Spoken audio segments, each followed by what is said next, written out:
प्रणाम यज्ञ।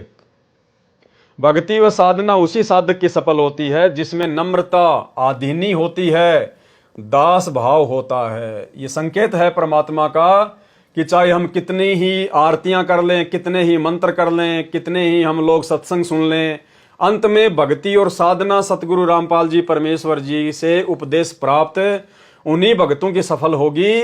भक्ति व साधना उसी भगत की सफल होती है जिसमें नम्रता आधीनी होती है, दास भाव होता है। गरीब आदीनी के पास है पूर्ण ब्रह्म दयाल, मान बढ़ाई मारिए बेअदबी सिरकाल। दासा तन में दरस हैं सबका हो जा दास, हनुमान का हेथ ले रामचंद्र के पास। विभीषण का भाग बडेरा, दास भाव आया तिस नेड़ा। दास भाव आया बिस्वे बीसा, जाकू लंक दई बख्शीसा। दास भाव बिन रावण रोया, लंक गवाई कुल बिगोया। भक्ति करी किया अभिमाना, रावण समूल गया जग जाना। ऐसा दास भाव है भाई, लंक बगसते बार न लाई।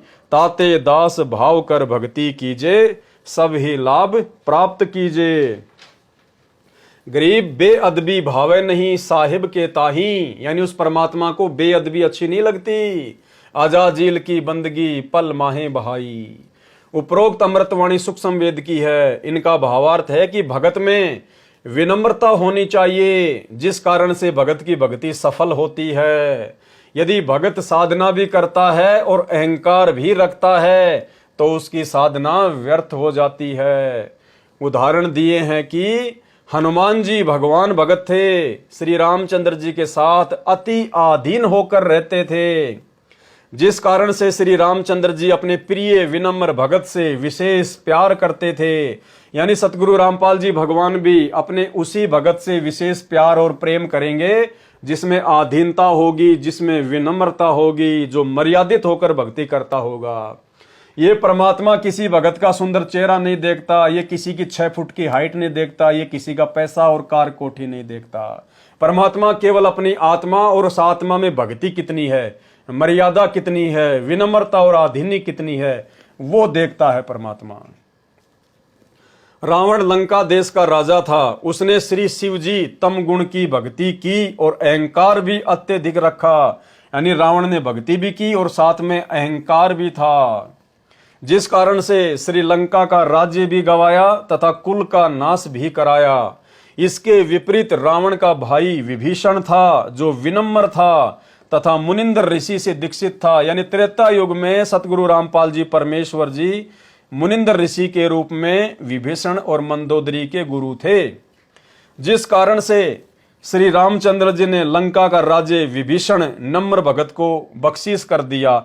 जबकि आज हमें पता चल रहा है कि विभीषण को लंका का राज्य देने वाले श्री रामचंद्र जी नहीं थे, बल्कि विभीषण को लंका उसकी आधीनी, उसकी विनम्रता और मुनिंद्र ऋषि की शरण में होने के चलते परमेश्वर सतगुरु रामपाल जी भगवान ने बख्शी। वो भले ही श्री रामचंद्र जी के अंदर सत प्रेरणा करके ही दिलाया हो, लेकिन देने वाले सतगुरु रामपाल जी परमेश्वर जी ही हैं। यही कबीर परमात्मा है।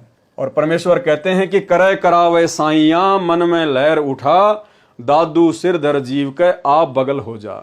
तो विभीषण को जो लंका का राज्य दिया गया था, सतगुरु रामपाल जी परमेश्वर जी ने, जो कि त्रेता युग में मुनिंद्र ऋषि के रूप में थे, विभीषण के गुरु थे, सतगुरु रामपाल जी परमेश्वर जी ने ही श्री रामचंद्र जी में सत प्रेरणा करके और विभीषण को लंका का राज्य दिलवाया। इसके विपरीत रावण का भाई विभीषण, जो विनम्र था तथा मुनिंद्र ऋषि से दीक्षित भी था, जिस कारण से श्री रामचंद्र जी ने लंका का राज्य विभीषण नम्र भगत को बख्शीश कर दिया, मुफ्त में दे दिया। इसलिए परमात्मा से सर्व लाभ लेने के लिए दास भाव अर्थात नम्रता पूर्वक भक्ति करनी चाहिए। ऊपर मुंह करके नहीं चलना चाहिए, अहंकार नहीं होना चाहिए, भक्तों से राग द्वेष ईर्ष्या नहीं होना चाहिए, लड़ाई झगड़ा नहीं करना चाहिए। जो गुरु बचन पे डट गे, कट गे फंद 84 के। रकट गए फंद 84 के, रकट गए फंद 84 के।